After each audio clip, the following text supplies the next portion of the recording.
सूक्ष्म जीव के बारे में पढ़ा अभी तक कि सूक्ष्म जीव कौन कौन से बताओ तो। पहला कौन सा है? शैवाल, दूसरा कवक, तीसरा प्रोटोजोआ, चौथा जीवाणु, पांचवा अब ठीक से बनाना, तीसरा चौथा जीवाणु, पांचवा विषाणु। ठीक है, तो बहुत सारे सूक्ष्म जीव हैं और ये सभी सूक्ष्म जीव कहीं ना कहीं हमारे लिए लाभदायक है, तो कहीं ना कहीं हमको बीमार भी करती है और हमारे लिए हानिकारक है, नुकसानदायक है।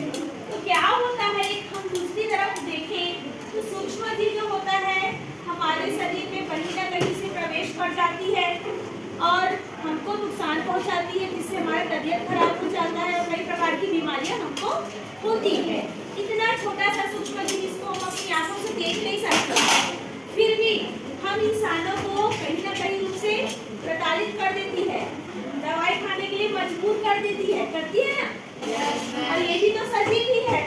और क्या होता है कि बहुत सारे सूक्ष्म जीव कहीं ना कहीं से हमारे शरीर में प्रवेश, कभी प्रदूषित पानी से हो जाता है, कभी भोजन के माध्यम से प्रवेश करता है, तो कभी हवा के माध्यम से प्रवेश करता है, कभी दूषित द्रव्य के माध्यम से प्रवेश करता है। कभी कभी होता है ना, किसी को खून की कमी हो गई तो खून दिया जाता है, तो वहां से भी क्या होता है, जो सूक्ष्म जीव है वो प्रवेश करती है।